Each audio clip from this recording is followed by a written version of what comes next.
Good morning friend, मैं रितेश मौर्य आपका स्वागत करता हूं आपके अपने क्लासेस सनशाइन क्लासेस। इस क्लासेस का मोटिव है क्रिएट्स योर फ्यूचर।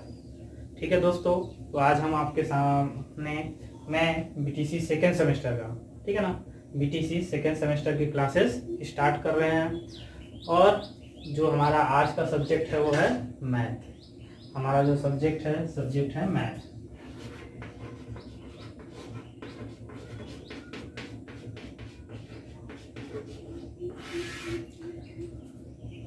मैथ का जो पहला लेसन है तीन संख्याओं का। जो पहला लेसन है वो हमारा तीन संख्याओं का लसा और मसा, यानी एलसीएम एंड एचसीएफ। तो हमारा लेसन है वो है एलसीएम और एचसीएफ, तीन संख्याओं का लसा और मसा। ठीक है दोस्तों जो है, ठीक है ना जी। ठीक है, देखिए अब एलसीएम और एचसीएफ में जो है हमें दो तरीके से हम इसका निकाल सकते हैं। संख्याओं का एलसीएम और एचसीएफ हम दो तरीके से निकाल सकते हैं। ठीक है जी, सही है ना। हाँ ठीक है, देखिए अब दो तरीके से। पहला है हमारा गुणनखंड विधि। क्या है पहला? गुणनखंड विधि। दूसरा क्या है हमारा? भाग विधि।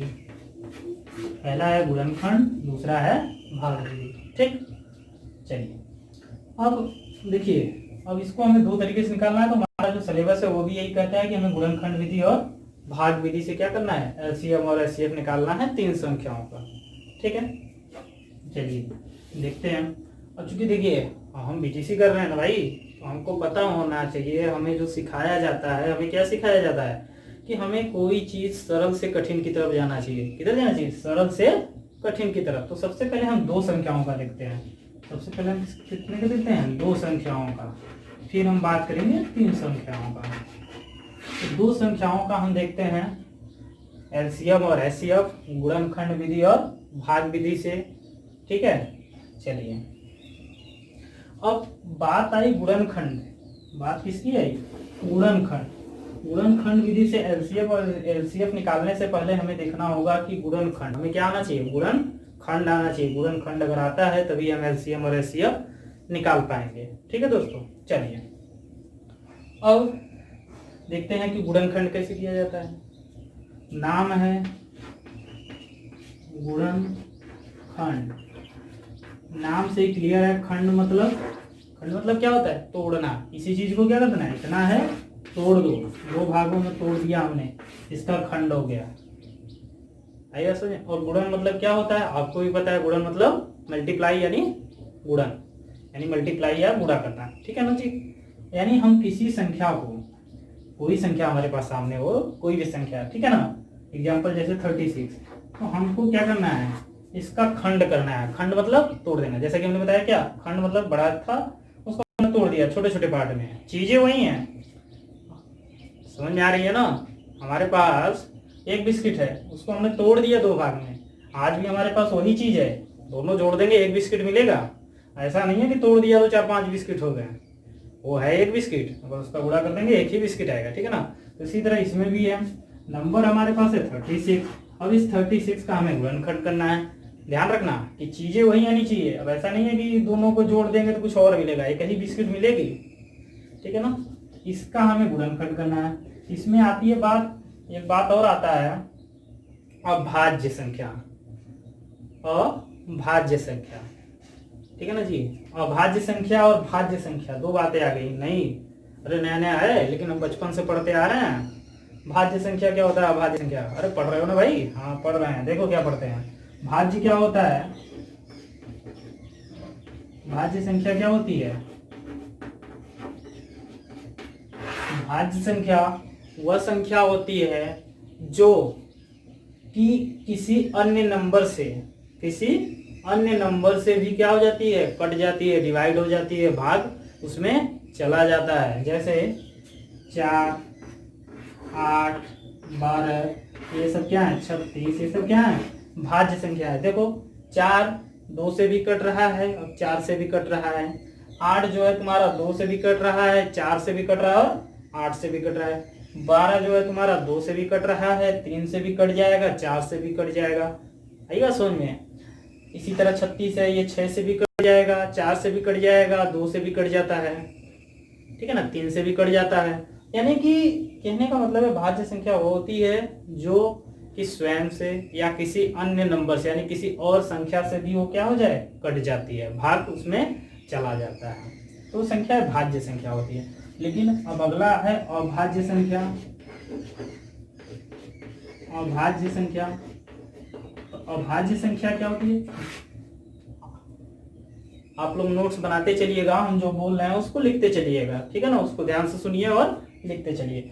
अभाज्य संख्या क्या होती है, अभाज्य संख्या वह संख्या होती है जो या तो स्वयं से कटती है या एक से कटती है, वन से, या तो वह वन से कटेगी या तो स्वयं से, उसके अलावा वो किसी अन्य नंबरों से नहीं कटती। जैसे 2, 3, 5, 7, 11, 13, 17, 19, ठीक, ये सब क्या है, अभाज्य संख्याएं हैं।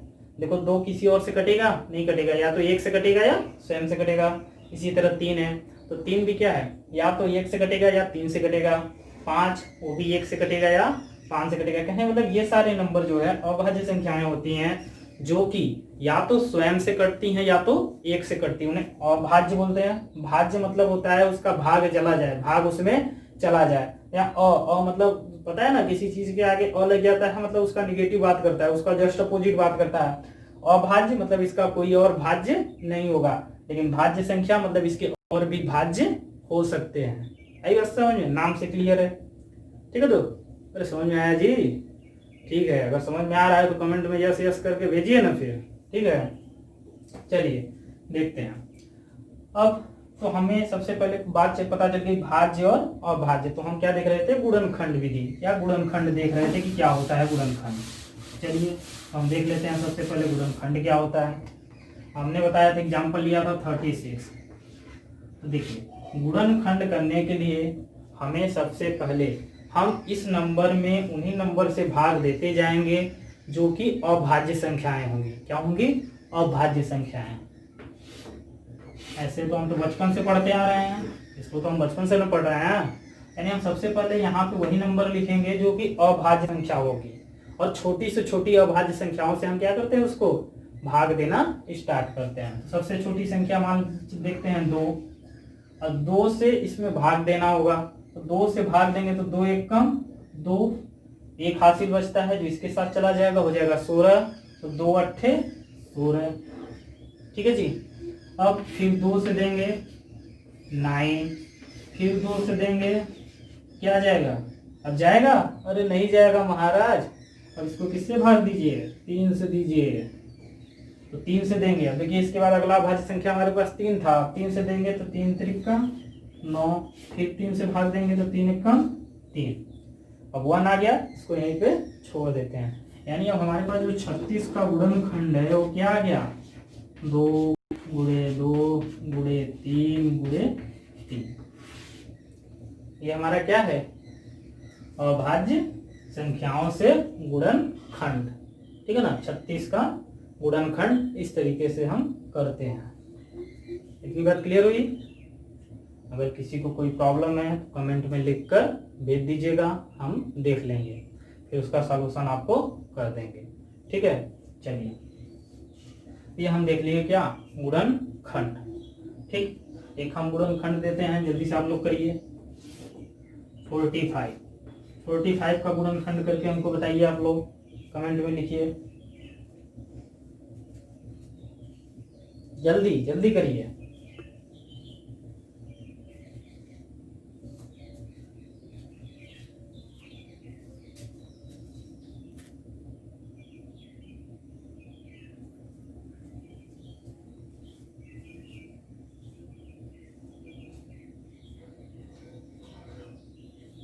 चलिए ठीक है, टाइम खत्म। चलिए देखते हैं 45 का। तो सबसे पहले हमने बोला था कि हम छोटी से छोटी अभाज्य संख्या से भाग देना स्टार्ट करेंगे। तो ये 2 से जाएगा, 2 से नहीं जाएगा, ठीक है ना। 3 से देखते हैं, 3 एक कम 3, एक हासिल बचा जो इसके साथ हो गया 15 हो गया, 3 पचे 15, ठीक है। फिर 3 से देते हैं 5 बार में, अब 5 से दे देंगे 1, ठीक है ना, एक आ गया, यहाँ पे इसको छोड़ देंगे। अब 45 का जो गुणनखंड हो गया वो कितना हो गया, 45 का हो गया अपना 3 × 3 × 5, ठीक है। इस तरीके से गुणनखंड किया जाता है, ठीक। अब तो हमें लगता है इसमें किसी को कोई दिक्कत होना नहीं चाहिए गुणनखंड करने में, ठीक है दोस्तों। चलिए आगे बढ़ते हैं।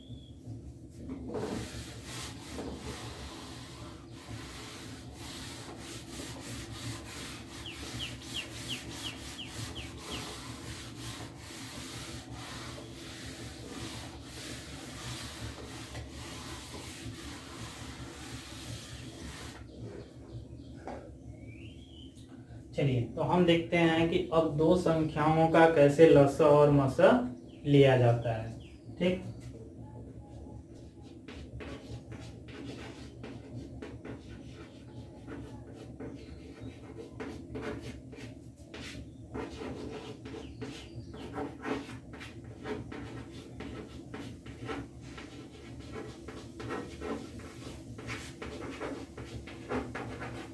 साथ में आप लोग भी नोट्स बनाते चलिए, ठीक है। चलिए अच्छा देखिए, एक बात और देख लीजिएगा, लस मस, लस का पूरा नाम होता है लघुत्तम समापवर्त। क्या होता है, लघुत्तम समापवर्त। और मस का मतलब होता है महत्तम समापवर्त, ठीक। चलिए अब इसको एलसीएम भी बोलते हैं, एलसीएम इसको बोलते हैं एचसीएम, ठीक है ना, इसको एलसीएम और इसको एचसीएम। इसमें किसी को कोई प्रॉब्लम नहीं। चलिए देखिए, अब हमने इसलिए इसको इंग्लिश में बताया है एलसीएम और एचसीएफ, क्योंकि होता क्या है कि अब चूंकि हम लोग बीटीसी कर रहे हैं, हमें टीचर, हमारा जो गोल है बीटीसी करने के बाद क्या है, हमें टीचर बनना है, चाहे वो प्राइमरी का हो चाहे मिडिल का हो, पर हमें टीचर बनना ही बनना है। जब हम टीचर बनेंगे तो आप लोगों को इतना पता होगा कि आज के डेट में हम क्या हो गया है कि कुछ प्राइमरी स्कूलों को क्या बना दिया गया है, इंग्लिश पैटर्न बना दिया गया, सीबीएसई पैटर्न बना दिया गया है। यानी कुछ जगहों पर इंग्लिश मीडियम में पढ़ाई होती है, कुछ जगहों पे हिंदी मीडियम में पढ़ाई होती है। तो जो हमें अगर पढ़ाना है, अगर हमारा सिलेक्शन अगर किसी ऐसे स्कूल में हो जाता है जहाँ पे क्या हो, इंग्लिश पैटर्न हो या फिर इंग्लिश मीडियम में हो, तो हमें इंग्लिश भी पता होना चाहिए, ठीक है ना जी। हमें क्या होना चाहिए, इंग्लिश भी पता होना चाहिए, ठीक। चलिए देखते हैं। तो हमारे सामने पहला क्वेश्चन है,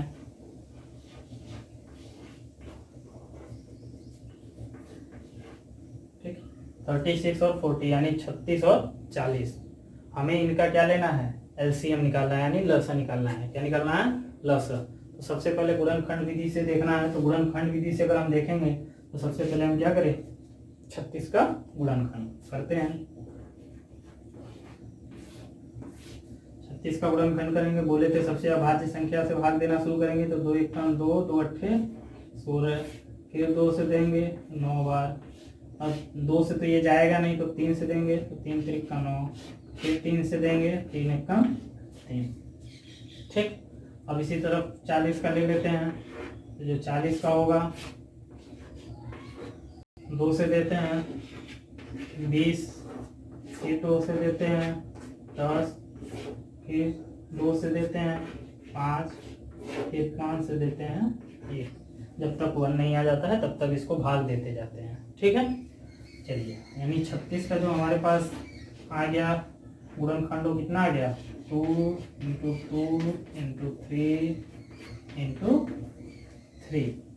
फिर 40 का क्या आ गया, 2 2 2 × 5, यह आ गया, ठीक है जी। अब जिसको इतना करने आ गया, समझ लीजिए उसको एलसीएम और एचसीएफ दोनों निकालने आ गया गुणनखंड विधि से। इसमें कुछ भी नहीं है, कोई पहाड़ नहीं तोड़ना है, पहाड़ नहीं तोड़ना है, हमें किसी संख्या को तोड़ना है, ठीक है ना जी। अरे हाँ, संख्या को तोड़ना है, पहाड़ नहीं तोड़ना है। तो संख्या को तोड़ डालिए अभाज्य संख्याओं में, और अभाज्य संख्या में अगर आपने तोड़ लिया तो समझ लीजिए आपको एलसीएम और एचसीएफ आ गया। इसमें कुछ भी नहीं करना है, ठीक। अब देखिए, अब यदि हमें एलसीएम लेना है यानी लॉसर लेना है, तो ध्यान रखिएगा इन दोनों में जो कॉमन होगा पहले ऐसे बना लेंगे। देखो ये 2 कॉमन है, इन दोनों में ये वाला 2 कॉमन है, अब देखिए इसमें 3 3 है, इसमें है नहीं, 2 और 5 बचा। ठीक, जब एलसीएम लेना है तो जो कॉमन होगा, ये दोनों कॉमन है ना, तो इसको एक बार लिखेंगे 2, फिर इंटू, फिर इस वाले कॉमन को बस एक बार लिखेंगे 2 इंटू, अब जो बचा है 3 इंटू 3 बचा है, लिख लो 3 इंटू 3 इंटू, अब यहाँ वाला 2 बचा, इसको भी लिख लो इंटू 5। कहने का मतलब है कि जो कॉमन है उसको एक बार लिखो, जो जो कॉमन है उसको एक बार लिखो। ऐसा नहीं है कि सबको लिख डालोगे। इन दोनों में कॉमन है तो इन दोनों कॉमन है तो एक बार लिख लिया, इन दोनों कॉमन है तो एक बार लिख लिया। फिर जो बचा, अब देखो 3 है नहीं तो 3 को उतार लिया, ये 3 है नहीं तो इसको भी उतार लिया, 2 बचा नहीं था 2 उतार लिया, 5 उतार लिया। ठीक है, अब इसका क्या कर देते हैं, मल्टीप्लाई यानी गुणा कर देते हैं। करिए, 2 दूनी का 4, 3 12, 3 36, दूनी का 72, 25, 5 दूनी का 10, 7 दूनी का 14, 1 15। सही है ना जी? देख लीजिए 72 इंटू 5, 5 दूनी का 10, कैरी 1, 7 25 35, 1 36। देखो जी गलत ना हो गया, इसीलिए कहते हैं देख लीजिए, अभी नहीं कि जो सर बोलेंगे वही सही है। अरे गलत भी हो सकता है, सर भी एक इंसान है। ठीक है ना? यहाँ कितना आ गया आपका 360, कितना आ गया 360। ठीक, इस तरीके से हमारा क्या निकल गया, एलसीएम निकल गया। क्या निकल गया, एलसीएम। ठीक, इसमें किसी को प्रॉब्लम, नोट कर लीजिए इसको।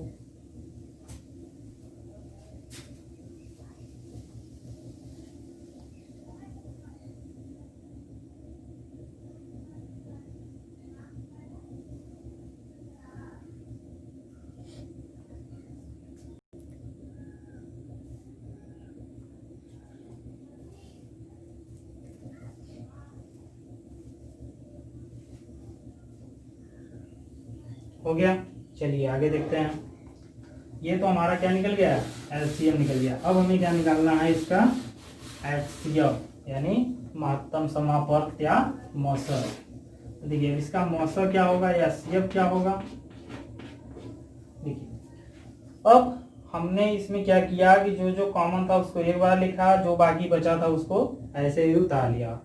लेकिन मौसर में क्या करते हैं, जो कॉमन होता है, जैसे यहाँ पे देखिए 2 2 कॉमन था, इस 2 को हम एक बार लिख लिए, फिर मल्टीप्लाई, फिर इस 2 को एक बार लिख लेंगे बस। अब जो नहीं कॉमन बच रहा है, अगर कॉमन नहीं हो रहा है तो उसको हम छोड़ देंगे। यही हमारा क्या है, मौसर है। तो 2 दूनी का 4, यानी इसका मौसर कितना आ गया, 4 आ गया। ठीक, लौसर कितना आ गया, एलसीएम कितना आ गया 360, और मौसर यानी महत्तम समापर्त कितना आ गया, 4। ठीक है, चलिए एक बार फिर आपको समझा देते हैं हम। देखिए 36 है, इसका हम गुणनखंड किए, 2 दूनी का 4, 3 12, 3 36। ठीक है जी। अब 40 का देख लेते हैं, 2 दूनी का 4, दूनी का 8, 5 40। सही है। अब एलसीएम निकालने के लिए बोला, जो कॉमन बनाएंगे इस तरीके से, तो जो कॉमन होगा उसको एक बार लिखेंगे। देखिए ये कॉमन था, एक बार लिख लिया 2, ये वाला कॉमन था तो एक बार लिख लिए 2। अब 3 देखिए कॉमन नहीं है तो इसको भी ऐसे उतार लेंगे, ये 3 कॉमन नहीं है इसको भी ऐसे उतार लेंगे। अब ये वाला जो 2 बचता है ये भी कॉमन नहीं, इसको भी ऐसे उतार लेंगे। 5 नहीं है उसको भी उतार लेंगे, और इसका आपस में मल्टीप्लाई कर देंगे। तो 2 दूनी का 4, 3 12, 3 36, दूनी का 72, 25 360। ठीक, तो इसको लिख लिया। और देखिए मौसर जो है, मौसर में हमने बताया कि बस जो कॉमन होगा उसको लिख लेंगे। तो देखिए ये 2 कॉमन था, इसको एक बार लिख लिया, ये वाला 2 कॉमन था तो इसको एक बार लिख लिया, और फिर इसका मल्टीप्लाई कर देंगे, वही हमारा क्या बन जाता है, मौसर। ठीक है दोस्तों, तो आज हमने देखा 2 संख्याओं का लसा और मौसा कैसे गुणनखंड विधि से। ठीक, आज के लिए दोस्तों बस इतना ही है। अगले क्लास में हम 3 संख्याओं का सीखेंगे गुणनखंड विधि से और भाग विधि से, और 2 संख्याओं का भी गुणनखंड और भाग विधि से सीखेंगे। ठीक है दोस्तों, साथ में हम दोस्तों कुछ क्वेश्चन जो है आपके जो है टेट और सी टेट का भी लेके चलेंगे। हम अपना बीटीसी का तो सेकेंड सेमेस्टर का तो तैयारी करेंगे ही करेंगे, साथ में हम सी टेट और टेट की भी तैयारी करते चलेंगे। ठीक है, हम 4-5 क्वेश्चन ऐसे हर रोज करेंगे, डेली करेंगे, जिसमें कि वो सी टेट या टेट में पूछा गया होगा। ठीक है ना। इस चैप्टर या इस लेसन से जो भी क्वेश्चन टेट या टेट में पूछा होगा, जैसा भी क्वेश्चन होगा उसको हम आपको आपके सामने उसको कराते चलेंगे। ठीक है दोस्तों। ठीक है दोस्त, तो आज के लिए इतना ही काफ़ी। ठीक है दोस्त, थैंक यू।